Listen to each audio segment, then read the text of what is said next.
तो आज हम 2.1 एक्सरसाइज शुरू करेंगे। इस एक्सरसाइज में हमने 3 क्वेश्चंस ऑलरेडी कंप्लीट कर दिए हुए हैं। आज हम 4th क्वेश्चन से शुरू करेंगे।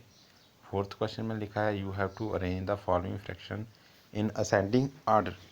असेंडिंग ऑर्डर क्या होगा? जैसे अगर आपको डिफरेंट डिजिट्स दिए, नंबर दिए 6 to 4, तो अगर असेंडिंग ऑर्डर बोलेंगे तो सबसे पहले आपको स्मॉलेस्ट डिजिट लिखना है। स्मॉलेस्ट नंबर क्या है? जहाँ पे 2 है, इसके बाद क्या है? 4 है, इससे बड़ा क्या है? 6। तो स्मॉलेस्ट से अगर ग्रेटर की तरफ डिजिट्स को लिखा जाएगा तो ये कौन सा ऑर्डर होता है? Ascending order.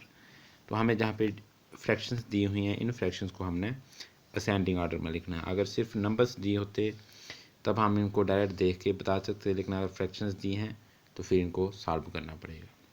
सॉल्व करने का मेथड क्या है? इनका आपको डिनोमिनेटर सेम करना है। डिनोमिनेटर सेम करने के बाद जिसका न्यूमरेटर सबसे छोटा होगा वो फ्रैक्शन सबसे स्मॉलेस्ट होगी, फिर उससे हमने जिसका न्यूमरेटर सबसे बड़ा होगा वो फ्रैक्शन सबसे बड़ी होगी। ये इसका रूल्स है। क्वेश्चन 4th का जो फर्स्ट पार्ट, इसको सॉल्व करते हैं। तो फर्स्ट पार्ट इसका दिया था 3/4, 7/12, 5/6 एंड 11/12, जहाँ पे आपको 4 फ्रैक्शंस दी हुई हैं।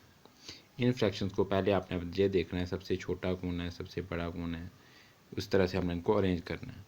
तो इसके लिए सबसे पहले आपको इनका क्या करना पड़ता है? Denominator same. तो सेम करना है डिनोमिनेटर, इट मीन्स आपने इसका क्या निकालना है? एलसीएम निकालना है।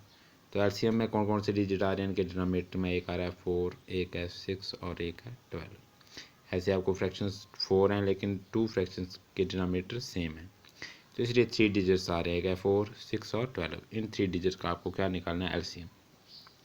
तो एलसीएम के लिए आपने याद रखना है सबसे पहले एलसीएम आपका हमेशा क्या होगा? लार्जर नंबर होगा। अगर लार्जर नंबर नहीं होगा तो फिर एलसीएम उससे भी क्या होगा? ग्रेटर होगा, उससे भी बड़ा होगा। अब लार्जर नंबर कब होता है एलसीएम? अगर वो डिवाइड हो जाए स्मॉलेस्ट नंबर से। जिन नंबर का आप एलसीएम निकाल रहे हैं अगर वो उन सभी से डिवाइड हो जाए तो लार्जर नंबर ही क्या होता है? आपका एलसीएम। जैसे 12 4 से डिवाइड हो जाते हैं, इसलिए 4 पूरा डिवाइड कर देता है 12 को। 12 6 से भी डिवाइड हो जाता है, इसलिए जो छोटे नंबर हैं उनसे 12 सारा डिवाइड हो जाता है, इसलिए एलसीएम क्या आपका 12 ही है। अगर आप इस तरह से ना निकाल पाएँ तो आप इस तरह से एलसीएम को भी निकाल सकते हैं। जैसे लिख दिया 4, 6 और 12, इन 3 डिजिट का हमने एलसीएम निकालना। तो सभी इवन नंबर हैं तो सबसे पहले ये 2 से डिवाइड हो जाएंगे। सबसे छोटे नंबर से डिवाइड करना शुरू करना है इनको। तो 2 2 जा 4, ये डिवाइड हो गया। 2 3 जा जे 6, जे भी डिवाइड हो गया।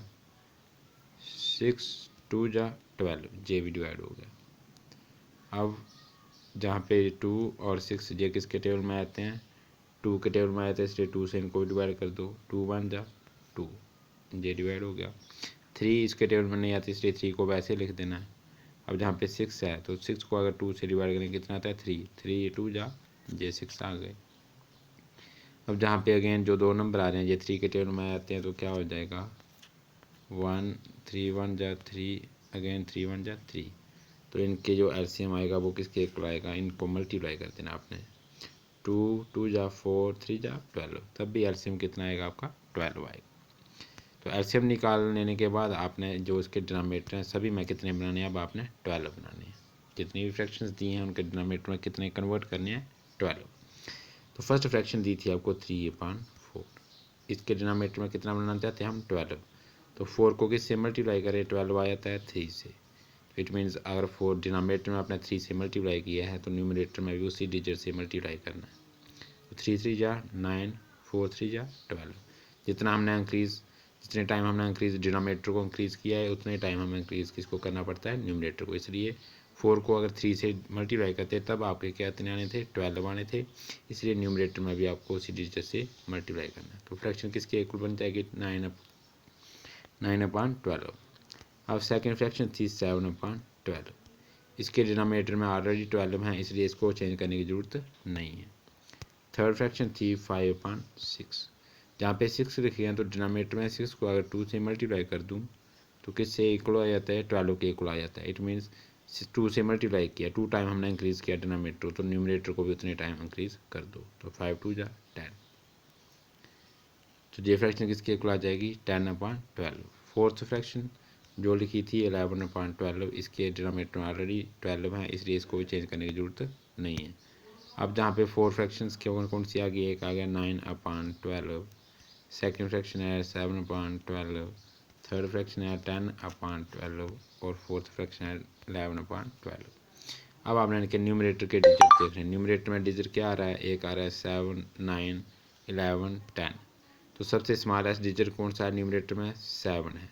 इट मीन्स जे वाली जो फ्रैक्शन है सबसे स्मॉलेस्ट है। 7 के बाद कौन सी आएगी, 9। तो 9 वाली फ्रैक्शन, जे वाली फ्रैक्शन दूसरे नंबर पे आएगी, तीसरे नंबर पे जे वाली फ्रैक्शन होगी और फोर्थ नंबर पे जे फ्रैक्शन आएगी। सबसे स्मॉलेस्ट जे है दूसरे नंबर पे जे आएगी, थर्ड नंबर पे जे आएगी और फोर्थ नंबर पे जे। ये चेक कैसे करना है, सिर्फ हमने न्यूमरेटर के डिजिट देखने हैं। सबसे छोटा डिजिट जे है तो इसलिए स्मॉलेस्ट फ्रैक्शन जे है, उससे बड़ी जे वाली फ्रैक्शन है, उससे बड़ी जे फ्रैक्शन है और सबसे बड़ी जो फ्रैक्शन है 11 वाली है, तो जे 11/12, जे वाली फ्रैक्शन सबसे ग्रेटेस्ट है। तो अब आपने देखा होगा जैसे 7/12 स्मॉलेस्ट फ्रैक्शन है, इसलिए ये सबसे पहले लिखनी है। 9/12 ये किसको चेंज करने से आया था, 3/4, हमें जे गिवन थी 3/4, इसलिए 9/12 किसके इक्वल है, 3/4, जे वाली दूसरे नंबर पे आएगी। थर्ड नंबर पे जो आपका आया था 10/12, जे फ्रैक्शन किसके चेंज करके बनी थी, 5/6 पे, इसलिए थर्ड नंबर पे जे वाली फ्रैक्शन आएगी और सबसे बड़ी फ्रैक्शन है 11/12। ये आपका आंसर हो जाएगा। इस तरह से आपने इसका जो सेकंड पार्ट है उसको निकालना। करने के लिए आपने क्या करना है, सबसे पहले डिनोमिनेटर सेम करना है, उसके लिए आपको एलसीएम निकालना है। एलसीएम आप ऐसे भी निकाल लोगे, अगर बड़ा डिजिट सभी से डिवाइड हो जाता हो तो आप डायरेक्ट उसी को एलसीएम लिख सकते हैं। फिर हर एक फ्रैक्शन का जो डिनोमिनेटर है उसको चेंज कर दो, जो एलसीएम आएगा। जितना मल्टीप्लाई करने पे डिनोमिनेटर में बहुत डिजिट बनता है उतना ही फिर न्यूमरेटर में मल्टीप्लाई कर देना है। फिर आपने देखना है जिसका न्यूमरेटर में डिजिट सबसे छोटा होगा वो सबसे फ्रैक्शन छोटी होगी, वो पहले लिखी जाएगी। इस तरह से आपने इसका असेंडिंग ऑर्डर में राइट करना है।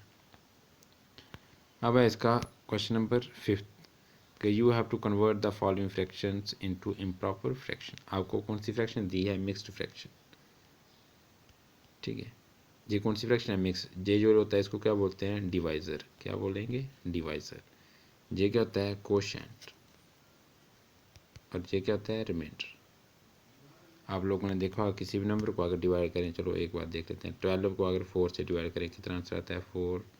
चलो ये तो लिखते हैं 13, कितने लिखे हैं, 13, 4 3 जा 12। अगर 13 को 4 से डिवाइड करेंगे तो 4 3 या 12 को जाना, रिमाइंडर कितना जाना है, 1। तो ये होता है, इसको बोलते हैं डिविडेंड। डिविडेंड किसके इक्वल आता है, जो आपका डिवाइजर होता है, इसको मल्टीप्लाई कर देना है किसके साथ, जो आपका कोशेंट होता है, और ऐड कर देने हैं रिमाइंडर को।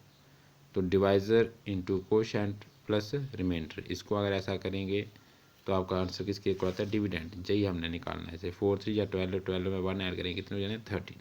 इसी तरह से हमने यहाँ पे मल्टीप्लाई करनी है। तो फर्स्ट लिखा है 2, इसके साथ आपने मल्टीप्लाई कर देनी है जो आपका डिवाइज़र था, जो आपका कोशेंट दिया है उसको मल्टीप्लाई करनी है किसके साथ, डिवाइज़र के साथ, और इसमें ऐड कर देना है जो न्यूमरेटर वाली टर्म थी 2, और डिनोमिनेटर सेम वही डिवाइज़र रख देना। चेंज करना है इम्प्रॉपर में, तो 3 2 जा 6, इसमें आपने ऐड करना है जो आपका न्यूमरेटर वाला डिजिट था 2। तो 6 और 2 को ऐड किया, किसके इक्वल आ गया, 8/3। तो चेंज करने के बाद जो इम्प्रॉपर फ्रैक्शन आ रही है वो किसके इक्वल आ रही है, 8/3। इसका न्यूमरेटर ग्रेटर है इसलिए ये कौन सी फ्रैक्शन है, इम्प्रॉपर फ्रैक्शन है।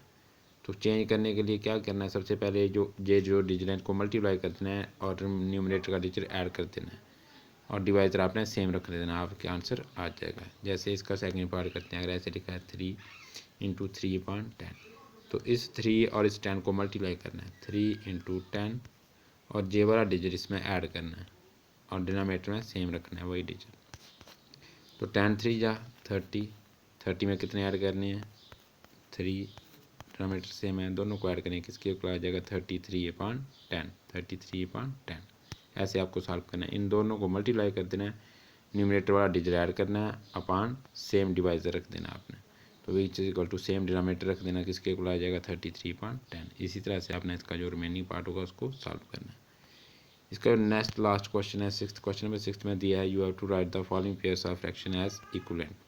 तो आपको ये बताना है कि जो फ्रैक्शन दिए हैं ये इक्वलेंट हैं या नहीं है। इक्वलेंट मीन्स क्या होगी कि डिवीजन ऑफ जो पार्ट हो रही है वो इक्वल हो रही है कि नहीं हो रही है। जैसे मैं बोल लूँ कि अगर आपके पास कोई 4 पेन है तो 2% में बांट रहे हैं, तो दोनों को मैं 2 2 दे रहा हूँ, इट मीन्स मैं आधे आधे बांट रहा हूँ। तो अगर 8 होंगे पेन तो फिर 2% में कितने कितने आ जाएंगे, वो 4 4, तब भी क्या हो रहा है, हाफ हाफ दिया जा रहा है, आधा आधा बांटा जा रहा है। इट मीन्स जो डिवीज़न हो रही है वो इक्वल हो रही है। तो इस तरह की फ्रैक्शन को क्या बोलते हैं, इक्वलेंट फ्रैक्शंस।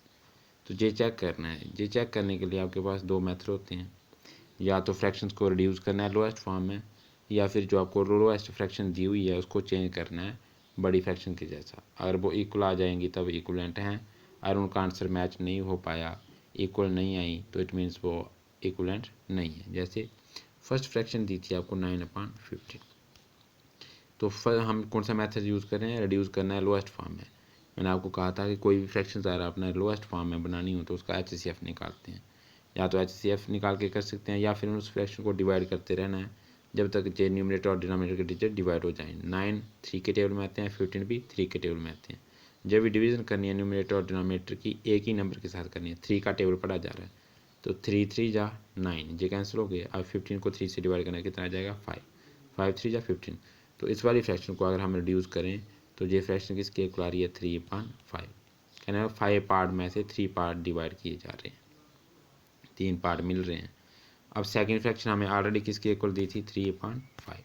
तो फर्स्ट फ्रैक्शन को भी अगर हमने रिड्यूस किया वो भी किसके इक्वल आ गई, 3/5, और जो सेकंड फ्रैक्शन है वो भी किसके इक्वल है, 3/5। इसलिए दोनों आपस में इक्वल हो गए।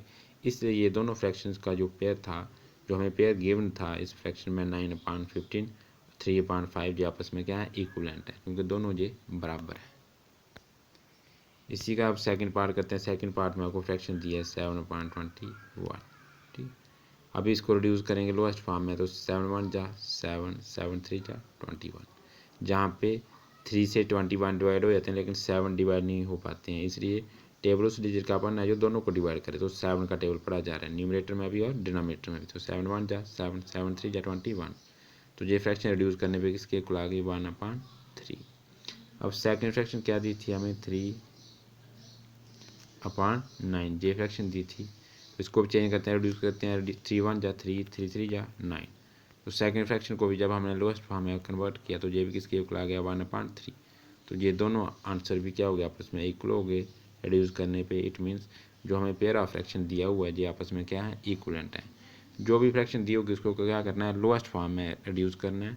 आपका आंसर मैच हो जाएगा अगर तो इक्वलेंट हैं, अगर नहीं मैच हो पाया और ये आंसर डिफरेंट आते जो इक्वलेंट नहीं होनी थी। चलो एक और पार्ट करते हैं इसका। ये थर्ड दिया आपको 6/13, ठीक है। अब आपको पता है 6 और 13 प्राइम नंबर है, इसके लिए इस फ्रैक्शन को रिड्यूस नहीं किया जा सकता है। जय इसकी लास्ट फ्रैक्शन है, जय इसकी लोएस्ट फॉर्म है 6/13। अब सेकंड फ्रैक्शन देखते हैं। सेकंड फ्रैक्शन है 30/52। तो आपको पता है ये दोनों इवन नंबर हैं, तो चलो पहले डिवाइड करते हैं। ये आ गए 15 3 जा 15 2 जा 30। इसको भी डिवाइड करेंगे तो किसके इक्वल आया, 26 2 जा 52। अगर आप HCF लेके करते तब तो डायरेक्ट हो जाना था।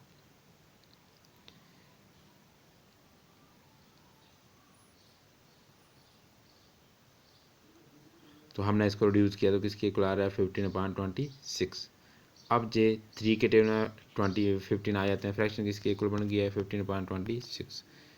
अगर 15 को डिवाइड करें 3 से तो डिवाइड हो जाएगा, लेकिन 26 डिवाइड नहीं होंगी। इसलिए ये जो फ्रैक्शंस आ गई हैं ये अब इससे ज़्यादा इनको डिवाइड नहीं किया जा सकता। तो फर्स्ट फ्रैक्शन किसके इक्वल दिया हमें, 6/13, और जो सेकंड फ्रैक्शन दिया उसको हमने जब रिड्यूस किया तो वो किसके इक्वल आ गई, 15/26। तो इसलिए ये आपस में इक्वल नहीं है। ऐसे भी अगर इनका डिनोमिनेटर हम चेंज करें, 13 2 जा 26 हो जाए, लेकिन 6 2 जा कितने होने हैं, 12।